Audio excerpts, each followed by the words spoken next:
Ba? Pamalihan kerja. Ah.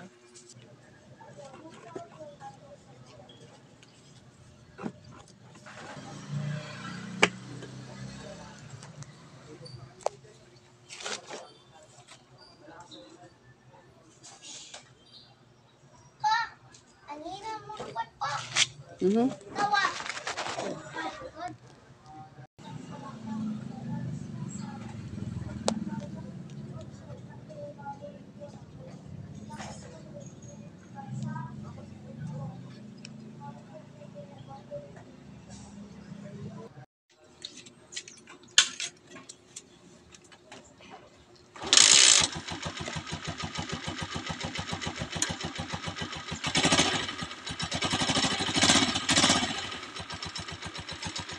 Mag-change oil tayo doon, ha? Change oil tayo ba? Ha? Mag-change oil tayo. Katuway? Ano yun? Ano?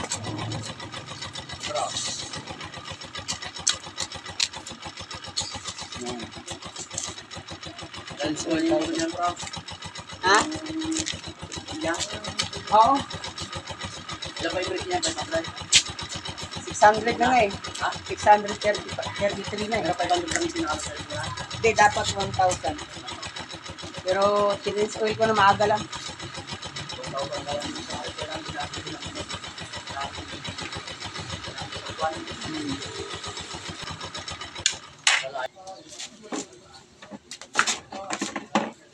Saan yun?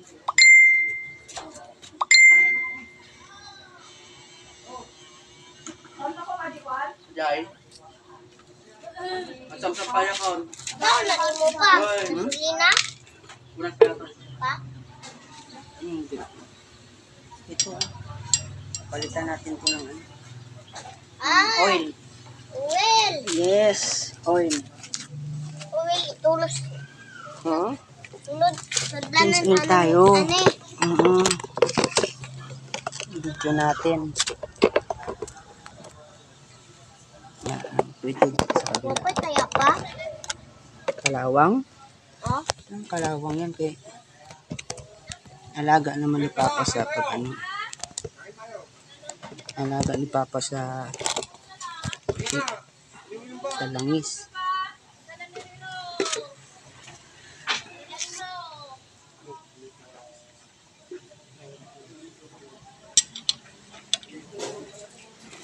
Gasolina.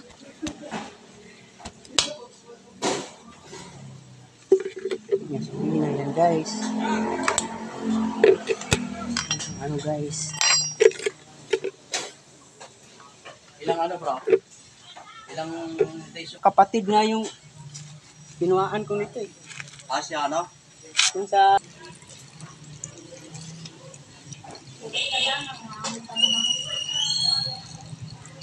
Mag-apply pa ng ano? 2 months pa. Saan ba yan kinuha? Doon din? Hindi. Sana ako sa Pili wala silang ganyan. Ah, wala. Motor lang sa kanila eh. Daghan lagi na po. Daghan lagi.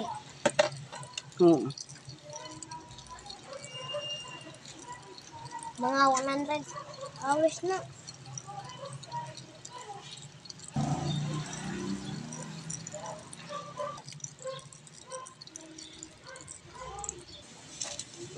Doon tayo na. Yan yung oil ng motor. Hindi yan pwedeng gamitin pang luto ha. Pang motor lang yan, makina ha.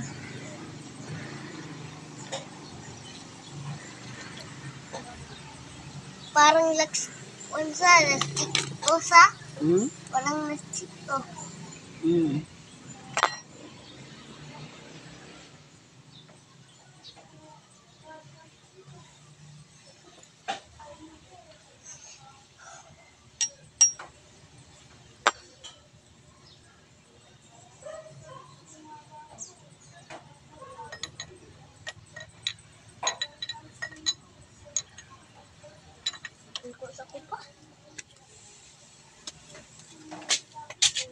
Maganda mag-break in pag linggo bro. Ay, malaya, walang huli, walang ityo na.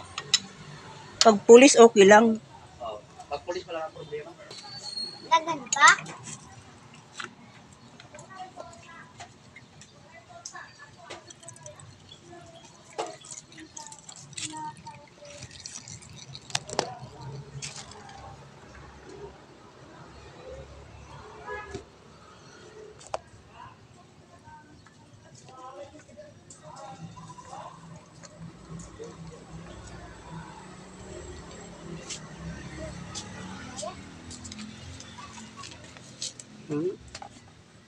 ah.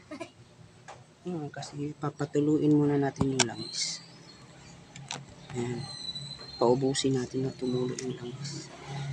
Iris dan. Kasi papalitan natin. Para hindi madaot yung motor mo. Hindi na sila agad.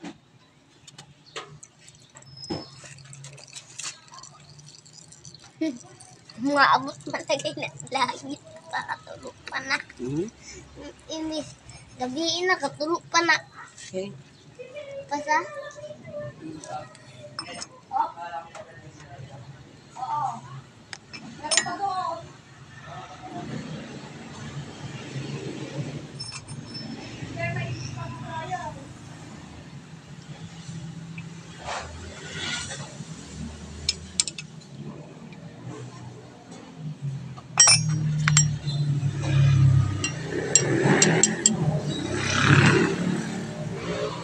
Gamay naman pa.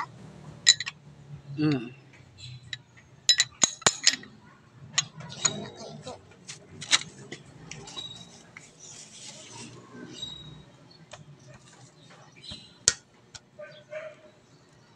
Ilang taon ni mo? Si Bitan yung kaana ron. Wala na yan kasi tinanggal na ni Papa yung oil sa ilalim.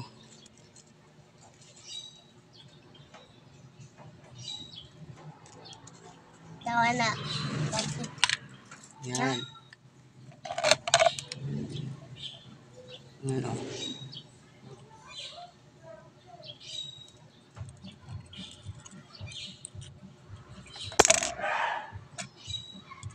Ugaw na? Ugaw? Spring yan, spring. Spring.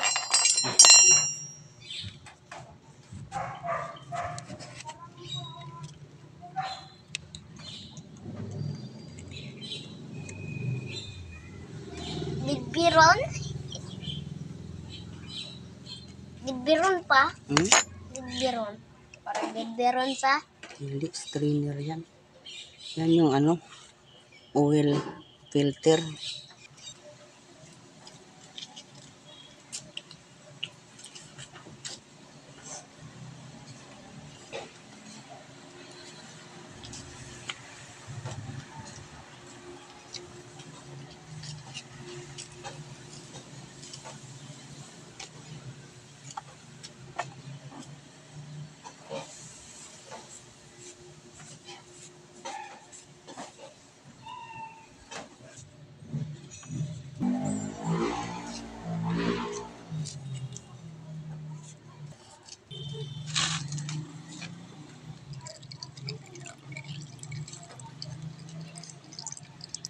Bukas pa?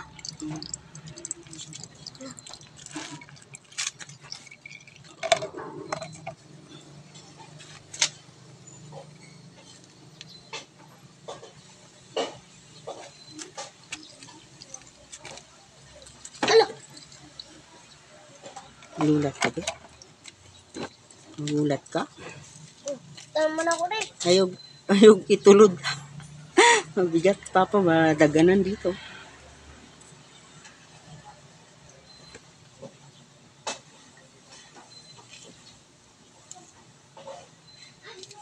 Tulad naman na ako rin. Hmm? Tulad, kaya matumbahan ka pa.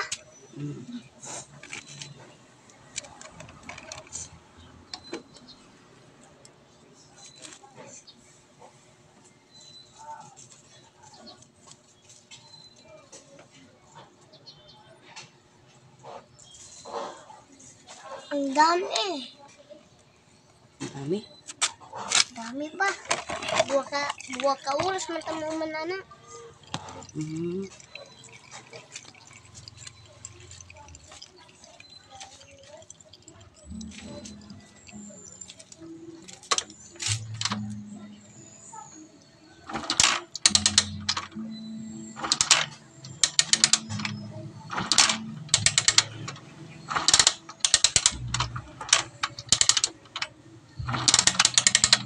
Mana pa tuwa mo ni Yabe. Pintul. Para mukuan, mulog.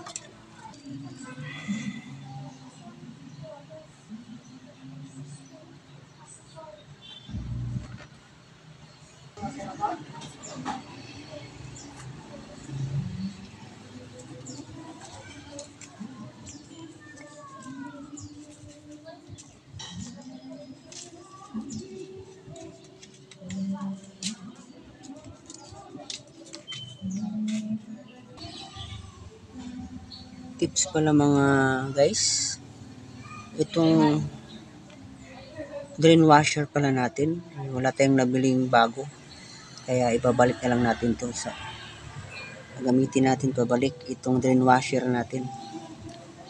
Tips pala guys, itong side na to, ito yung nakadikit sa makina natin. Kung makikita nyo, may parang may gamit na siya, oh. Kaya wag nyo to ibalik pag ganun. Baliktarin natin guys, pag ganyan guys, oh. Kasi dito wala siyang tama. Kung makikita nyo, walang tama yan guys dito. Kaya lapat na lapat yan pagka binilagtan natin yung ganyan, kasi ito yung una eh. Yung kabila may tama na guys eh. So posibleng mag-leak yan pagka pinalik natin yung ganyang facing. So baliktarin natin yung facing guys, para dito naman itong side na to walang tama. Ito yung magsisilbing seal doon sa sa taas ng makina natin, sa drainage system ng motor natin guys. So, ganyan. Pag ganyan pagbalik natin guys, ito kasi yung walang gamit doon sa butas ng drainage ng makina natin guys. Ito naman may gamit na siya, oh. Parang may ano na siya, may nakaumbok sa gitna. So iwasan nating mag-leak, baliktarin natin guys. Ito naman pag ganun guys, basta hanapin nyo lang yung side na makinis, walang sign na gamit na siya dyan. Okay guys, ayan guys, wala nang natulo guys. Ayan guys, punas muna tayo guys, tsaka ito napunasan na rin natin to para maalis yung mga ribaba niya, yung mga maliliit na particles ng nagtatanggalan ng mga bakal sa loob ng makina natin habang natakbo yung motor natin. Kasi pagbago kasi guys, parang nagkakayod pa ng mga parts yan sa loob, at may mga natatanggal na mga maliliit na ribaba, yung tinatawag na maliliit na particles na mga bakal sa loob guys, para kuminis dun sa loob. Kaya nga ang purpose ng pag-change oil para maalis yun, para smooth yung takbo ng makina natin, walang sabit dun sa loob, walang mga tinatawag na basura sa loob. Kaya malinis pagka nag-drain tayo, nag-change oil, malinis sa loob. Yun ang purpose ng ng change oil, at the same time yung maalagaan yung makina natin. Kaya nag-change oil tayo. Kaya balik na natin guys. Ito munang strainer, unahin natin yung balik guys. Marami nagkakamali dito sa pagbabalik guys, kaya itong ang una niyan guys, pasok mo muna dito yan sa spring, yung strainer natin, o yung tinatawag na oil filter, at applyan natin ng puwersa guys, kasi lumalaban pabalik tong guys spring ng drainage na to dito sa side. At huwag mo muna lang gamitan pala ng tools to guys, hand tight muna guys, saka apply ng konting puwersa, patulak, para pumasok sa thread yung yung takip natin. Ayan guys,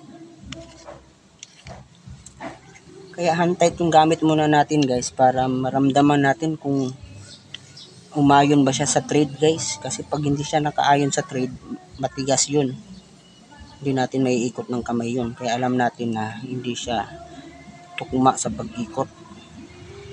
Kaya ito kailangan, importante ito, hand tight muna ang gamit guys. Huwag muna natin gamitan ng tools, kasi pag tools, di mo alam, tabingi pala, hindi nakalapat yung thread niya, pag ginamitan mo ng tools, malulos trade yun, masisira yung trade natin guys. Kaya pinaka-importante sa una, ito muna. Yan. Unang change oil guys, buksan natin to guys, para yung mga ribaba na nandito sa strainer natin, maalis natin. Kasi meron talaga yan, kasi unang change oil bago yung makina guys, kailangan maalis to. Tapos sa pangalawang change oil, alisin pa rin natin to guys, para masulit talaga yung ribaba, maalis lahat. At sa pangatlong change oil, kahit dito na lang sa ilalim tayo magbukas, hindi na dito guys. Paminsan-minsan na lang dito guys, wag kailangan mong check kung may mga kumalas ulit na maliliit na particle sa mga ribaba. Tsaka tayo magbukas dito guys, pero hindi na lagi guys, dito na lang. So ngayon guys, okay naman yung trade niya. Magigpit na tayo guys. Yan. Tamang ligpit lang guys. Huwag naman masyado kasi mabilis masira to guys eh. Tsaka malalaman mo naman kung kulang sa higpit kasi maglilik to. Kaya tsaka mo na lang higpitan ng konti pa. Pero pagkakalam ko guys, habang umaandar, umiinit tong makina, nagsi-self tighten to guys. Kaya huwag kang mag-alala na mag-leak yan guys, kasi pag uminit, bigpit pong kusa guys. So ito naman, ilalim guys.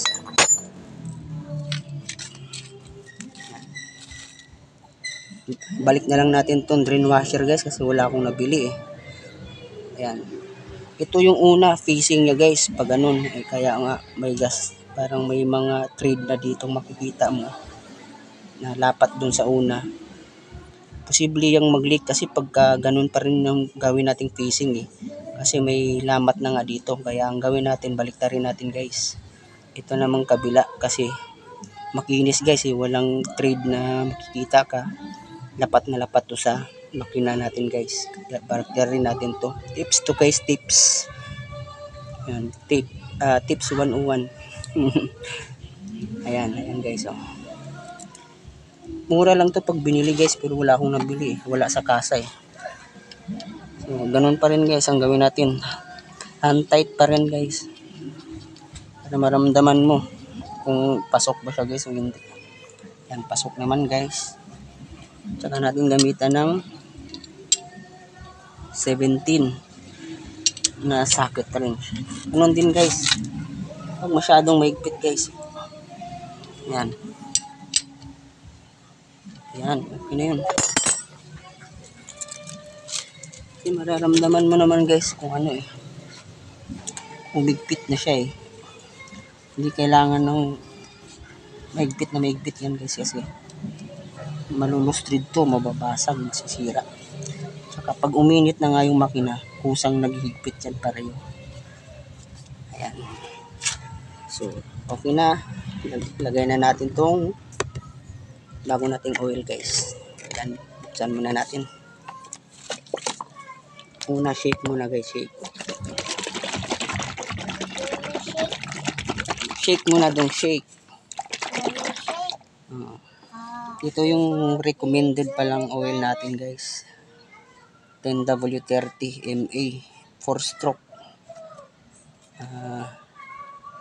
Mineral to guys. Hindi ito fully synthetic. Mineral muna gamit natin para mabilis tayong mag-change oil. Makapag-change oil agad at mabubuksan natin ulit to. Itong strainer dito para yung mga ribaba, mga drain. Kaya ito ang kinuha ko munang langis. Hindi muna fully synthetic. Mineral base muna para mabilis tayong makapag-change oil sa susunod. At malinis talaga itong makina natin guys. Ayan. Ayan guys. Sasalin na tayo ng oil guys.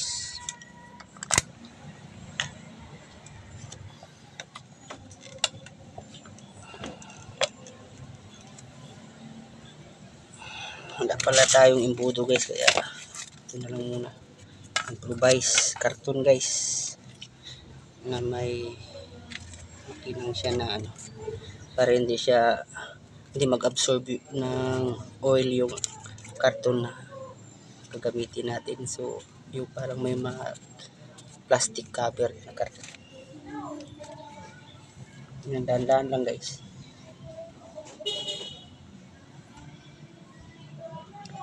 Sa pagsasalin pala guys, 900 ml lang ang gamitin natin guys. Ang isalin natin, yun lang ang kailangan ng makina kasi pag nag-drain tayo, nag-change oil tayo, unang nilalagay kasi ng kasa niyan, 1 liter o mahigit pa sa 1 liter. Kaya pag nag-change oil tayo, nag-drain tayo, hindi na ilalabas natin lahat ang oil na nasa makina. Kahit magdamag mo pang patuluin yan guys, matitiran at matitiran pa rin yan sa makina guys. Hindi madidrain lahat ng 1 liter na oil. So, ang recommended ng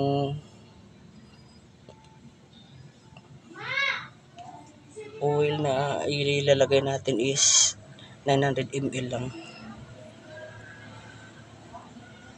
Hindi 1 litro kasi may natitira pa yan sa loob.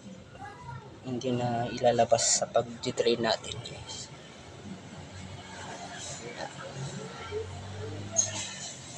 Magtira tayo dito ng 10 ml ay 100 ml.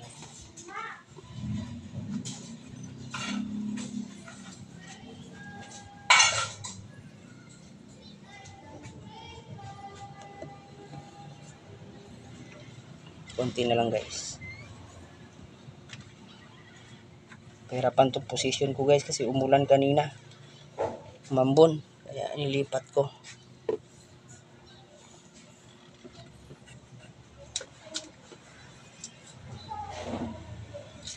Ayan guys, natira na yung ng ng 100 ml. Hindi natin inubos yung 1 liter. Nagtira tayo ng 100 ml. 900 ml lang yung sinali natin guys kasi kahit mag-drain tayo, magdamag ng ating makina, kapag nag-change oil tayo, hindi na uubos yan, hindi nasasagad guys. Dahil may mga singit yan dito sa loob ng makina natin na nakatago yung ibang oil. So, hindi matidrain talaga na lahat. Kaya 900 ml lang. So, ayan guys.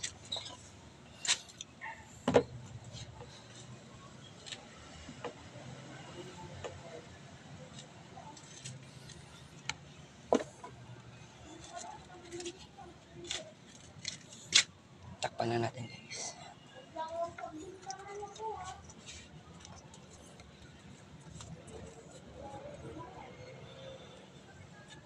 Ano yan, nakapa? Tawa. Guys, kung nagustuhan nyo yung video natin, paki-hit that notification button, tsaka paki-subscribe na rin para updated kayo sa gagawin natin mga videos pa. Ayan guys.